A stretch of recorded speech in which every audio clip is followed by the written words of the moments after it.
तो आज हम शिक्षा के क्षेत्र में हुए एक ऐसे बदलाव पर बात करने वाले हैं जो है तो बहुत जमीनी स्तर का, लेकिन जिसने बड़े बड़े नीति निर्माताओं का ध्यान अपनी ओर खींचा है। बड़ी बड़ी बातें और योजनाएं तो बहुत बनती हैं, लेकिन आज का हमारा ये विश्लेषण एक बिल्कुल ठोस जमीनी हकीकत पर आधारित है। चलिए सीधे मुद्दे पर आते हैं। स्क्रीन पर दिख रहा ये छोटा सा पैराग्राफ ही हमारा आज का मुख्य स्रोत है। देखने में ये बस चंद लाइनें लग सकती हैं, लेकिन सच मानिए इनमें एक बहुत ही पावरफुल कहानी छुपी है। बिना किसी एक्स्ट्रा जानकारी के सिर्फ इस छोटे से टेक्स्ट से हम एक बहुत बड़े और गहरे असर को डिकोड करने वाले हैं। और इसकी शुरुआत ही कितनी दमदार है। पहली ही लाइन कहती है, नीति आयोग द्वारा सराहे गए। अब नीति आयोग जैसी देश की सबसे बड़ी नीति निर्माण संस्था अगर किसी चीज की तारीफ कर रही है तो मतलब साफ है कि मामला बहुत सीरियस है। ये कोई आम स्कूल प्रोजेक्ट नहीं है, बल्कि कुछ ऐसा है जिसने टॉप लेवल के एक्सपर्ट्स को भी इंप्रेस कर दिया है। और इस प्रोग्राम का नाम देखिए, पढ़ाई विद एआई। नाम सुनते ही समझ आ जाता है कि यहाँ क्या हो रहा है। एक तरफ हमारी वो पुरानी जानी पहचानी पढ़ाई और दूसरी तरफ एकदम फ्यूचरिस्टिक एआई यानी आर्टिफिशियल इंटेलिजेंस। इन दोनों का ये कॉम्बिनेशन सच में बहुत एक्साइटिंग है, क्योंकि ये दिखाता है कि कैसे मॉडर्न टेक्नोलॉजी को हमारी बेसिक एजुकेशन के ढांचे के साथ जोड़ा जा रहा है। अब नेशनल लेवल पर इतनी तारीफ बटोरने वाले इस प्रोग्राम के बारे में जानकर एक सवाल तो मन में आना तय है। आखिर इस हाईटेक पहल को चलाया कहाँ गया?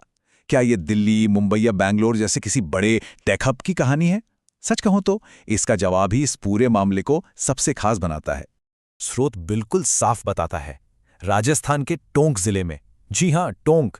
ये देखना वाकई दिलचस्प है कि नीति आयोग के बड़े बड़े दफ्तरों से निकलकर ये रिपोर्ट सीधे राजस्थान के एक जिले की जमीनी हकीकत पर आ जाती है। ये इस बात का सबूत है कि असली और सबसे असरदार बदलाव हमेशा बड़े शहरों की चकाचौंध में नहीं, बल्कि बिल्कुल ग्राउंड लेवल पर होते हैं। यहाँ टेक्स्ट में इसे एक अभिनव पहल यानी इनोवेटिव इनिशिएटिव कहा गया है। इसका सीधा सा मतलब यह है कि यहाँ किसी पुरानी घिसी पिटी सरकारी योजना को रिपीट नहीं किया गया, बल्कि समस्याओं को सुलझाने के लिए एक बिल्कुल नया क्रिएटिव और आउट ऑफ द बॉक्स तरीका अपनाया गया है, जिसे खास तौर पर जमीनी चुनौतियों से निपटने के लिए ही डिजाइन किया गया था। अगर हम इस पहल के मेन पॉइंट्स को ब्रेक डाउन करें तो पूरी पिक्चर क्लियर हो जाती है। पहली बात, इसका पूरा फोकस सरकारी स्कूलों पर था। दूसरी बात, इसने आसान रास्ते नहीं चुने, बल्कि सीधे उन विषयों को टारगेट किया जिन्हें सबसे मुश्किल माना जाता है, खासतौर पे गणित को। और सबसे अहम बात, इसके नतीजे में बच्चों के सीखने के तरीके में एक बहुत बड़ा और पॉजिटिव बदलाव देखने को मिला।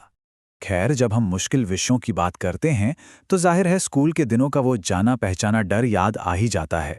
स्रोत के हिसाब से वो कौन सा विषय था जो बच्चों के लिए सबसे बड़ा सिरदर्द बना हुआ था और जिस पर इस इनोवेटिव प्रोग्राम ने अपना सीधा प्रहार किया? विशेष रूप से गणित जैसे कठिन विषयों में। हम सब जानते हैं कि मैथ्स अक्सर बच्चों के लिए एक बहुत बड़ा हव्वा होता है। इस पहल ने शिक्षा की इसी सबसे आम और सबसे बड़ी चुनौती से सीधे टक्कर ली। ये सिर्फ हवा में की गई बात नहीं थी, बल्कि बच्चों के सबसे बड़े डर को खत्म करने का एक बहुत ही फोकस्ड और सटीक तरीका था। तो इस पूरी मेहनत का फाइनल रिजल्ट क्या निकला?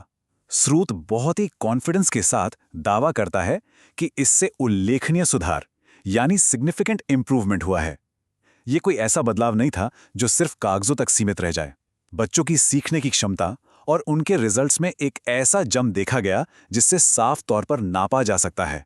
और यही पढ़ाई विद एआई की कामयाबी का सबसे बड़ा और ठोस सबूत है। अब इन सारी बातों को समझने के बाद एक बहुत ही जरूरी सवाल सामने खड़ा होता है।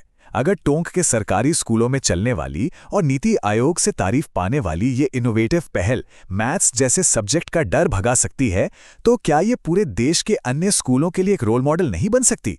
जरा सोचिए, अगर सिर्फ एक जिले में टेक्नोलॉजी इतना बड़ा कमाल कर सकती है, तो इसे बड़े लेवल पर लागू करने से हमारी एजुकेशन की पूरी तस्वीर कितनी बदल सकती है।